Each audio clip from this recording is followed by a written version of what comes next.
So did you want to start by introducing yourself? There's nothing coming up in actual YouTube.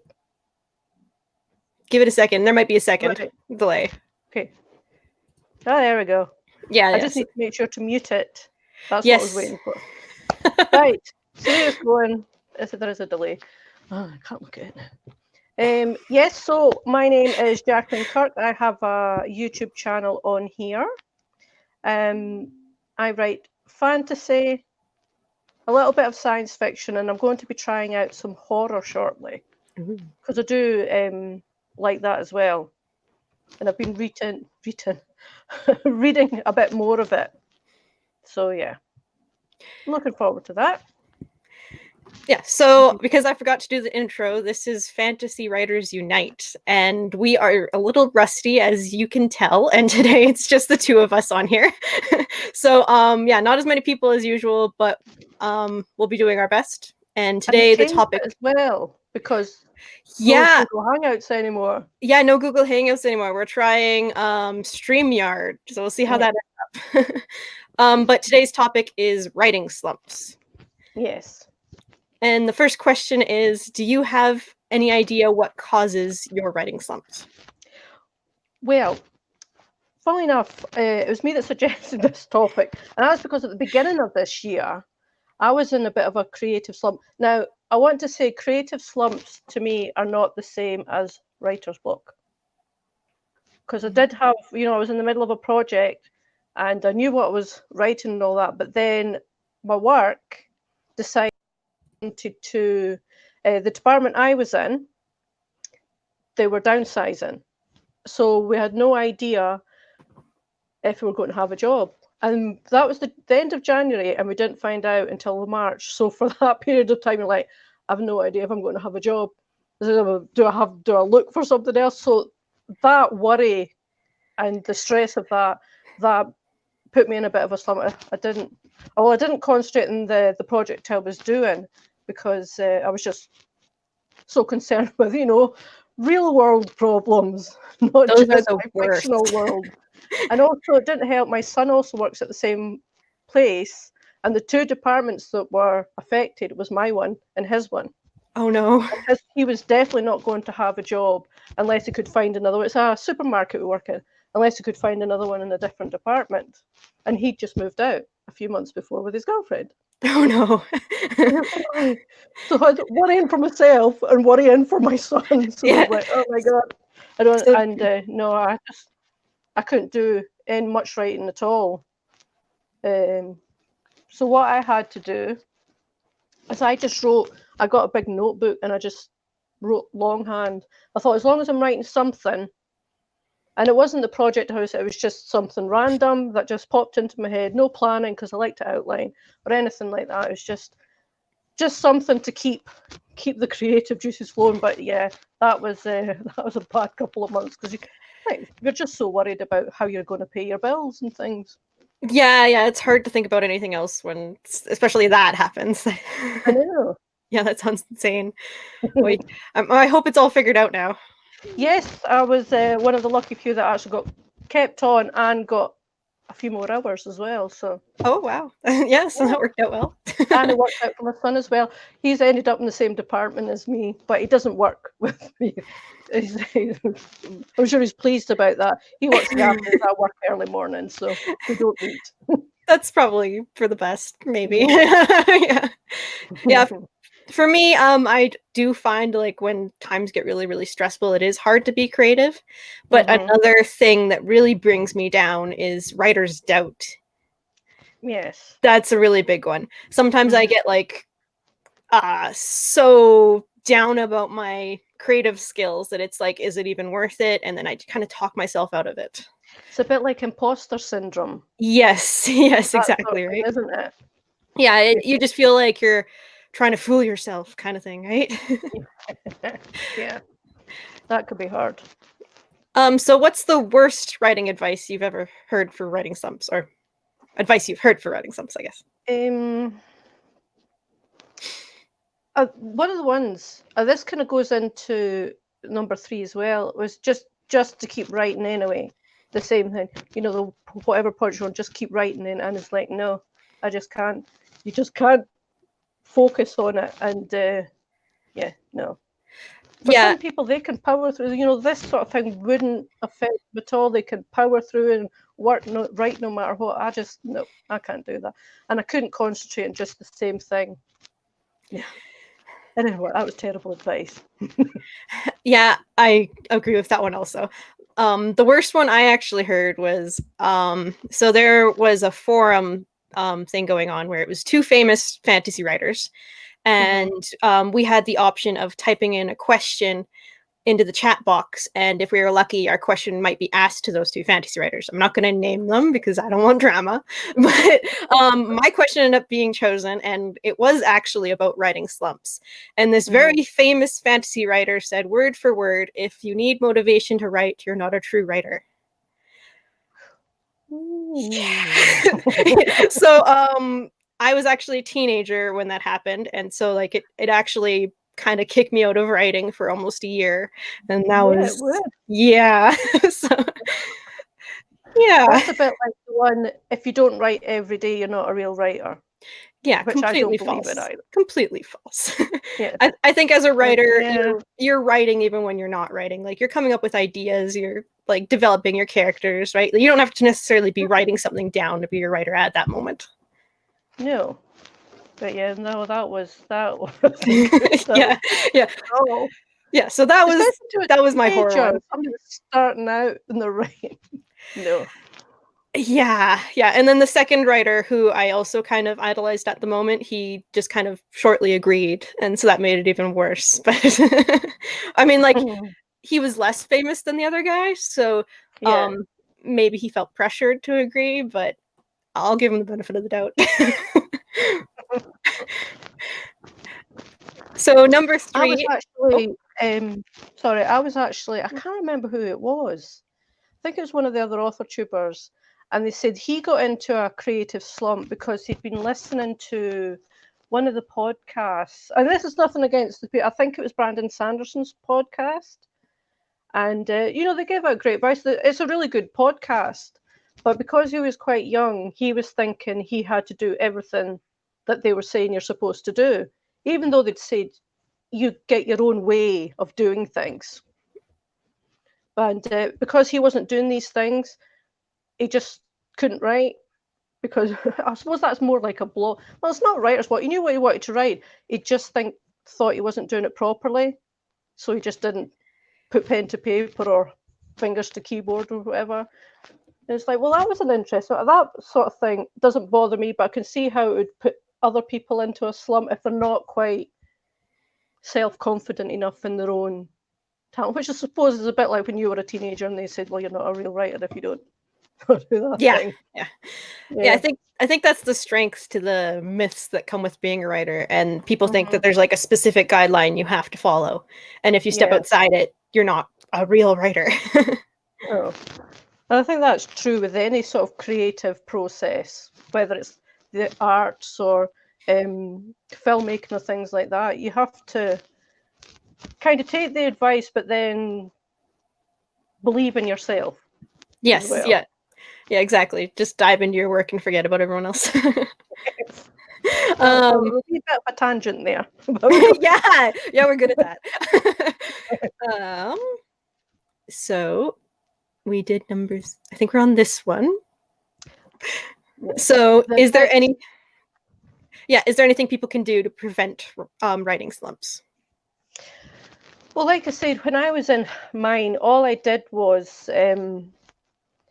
I just wrote in a big notebook with a pen, and it wasn't one I'd planned out or anything. I just had an idea and I just did that. And that was really just to keep in the habit of writing.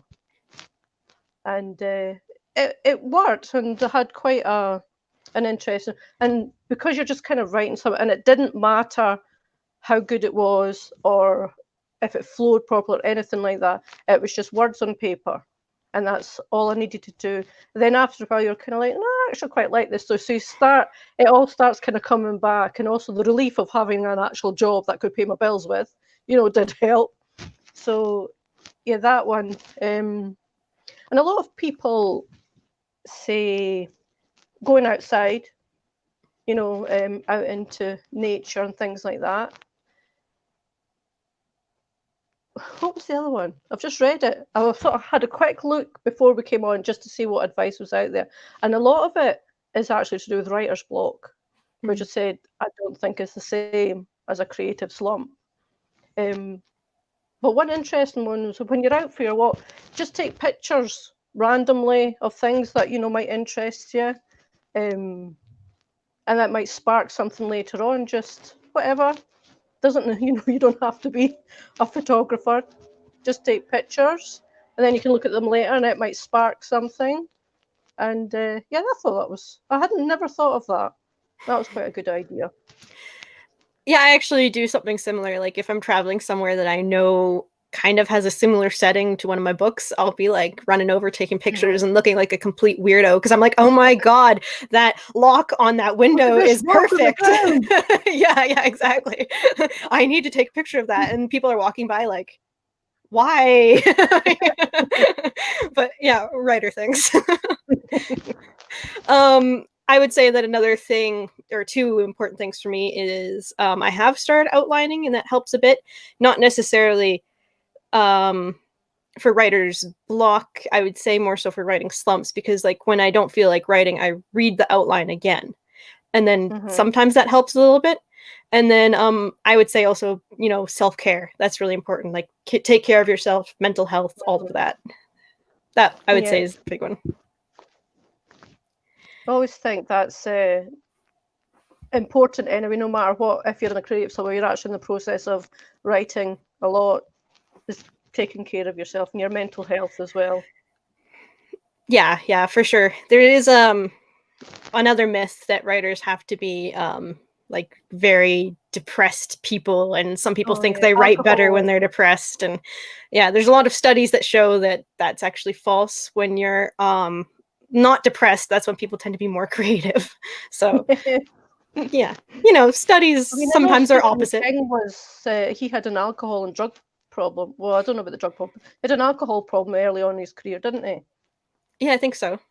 Yeah. So you think, well, he didn't do too bad when you're late, but really, how productive was he after he sorted that out? To continue to have that career. Yeah, and alcohol for sure might help some people, but not others. Who knows? I couldn't write when I was drunk, to be honest. I would just, the words would just swim on the screen. I don't know if anything that I wrote would be any use the next day. I'd probably read over and be like, what was I thinking? Yeah, probably. So once you are in a writing slump, how do you get out of it? Well, I always said I just wrote something, and it didn't matter what it was. Just write anything that comes to mind. Actually, I've just had a sudden thought there. You ever done the morning pages? I think it's Julia Cameron does suggest it. No. I think she wrote The Artist's Way, and it's not about artists, it's about all the creative outlets. And one of her things she does is every morning she writes 3 pages of just whatever comes to mind.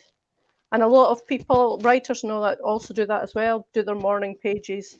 And it's just the sort of brain dump, I suppose. Like a lot of people say when they first start, it's just you complaining about your day before or something like that. It's like, but then you start to, all these ideas and things like that sort of start flowing out of you. So that might be a good tip for some people to do. I got a second-hand copy of Julia Cameron's The Artist's Way, and it really was quite good because it also had on it, write down, try and think of a time if somebody had said something to you, if something had happened that had made you stop being a creative person, if they'd, like that, when you said when you were a teenager and they said you're not a proper writer, why that made you stop, what made you feel, and all that sort of thing. It's sort of like therapy, I suppose, just but in writing. Yeah, it makes sense. I guess that's why journaling and diaries have been around for so long. So great for mental health. Help for somebody in a creative slump. Yeah, for sure. so for me, I recently got in like a bit of a creative slump, and so what I ended up doing is it was all like kind of stress driven. So I just kind of packed up all my camping gear, booked some time off work, and went into the forest for a week, and just it was just alone, just me and my dog, and that was it. And I had one sort of rule for myself, and that was no counting word counts. So I think that was one of the things that actually ended up really helping me, because I think that I was starting to focus too much on word counts. Like if I wasn't getting almost to the NaNoWriMo daily word count limit, that I wasn't writing enough. And really, I just wanted to focus on just writing itself. If I only wrote, say, 400 words one day, hey, I still wrote. And that really helped me quite a lot.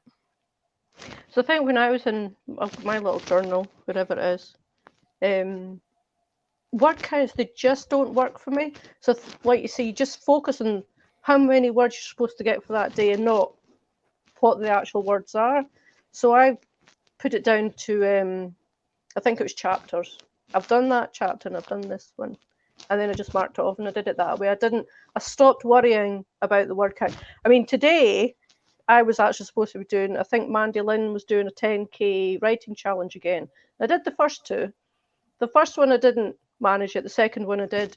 And I was going to do it again today. And you're like, do you know, I don't want that pressure just now. I'd rather just, because Saturday's my one day of the week that I don't do any writing. I can write if I want to, but it's just a day off of everything. I can sit and read or watch telly. I've watched telly all day. That's Makes sense. Yeah. Sounds like a good weekend to me. Yeah. And I don't know why. I just find like sometimes when I focus too much on word count, I kind of like jump back to the word count, jump back to my story, jump to the word count, jump back to my story. Like I'm constantly checking to see what I'm at instead of actually getting involved in the story, like kind of absorbing myself in it.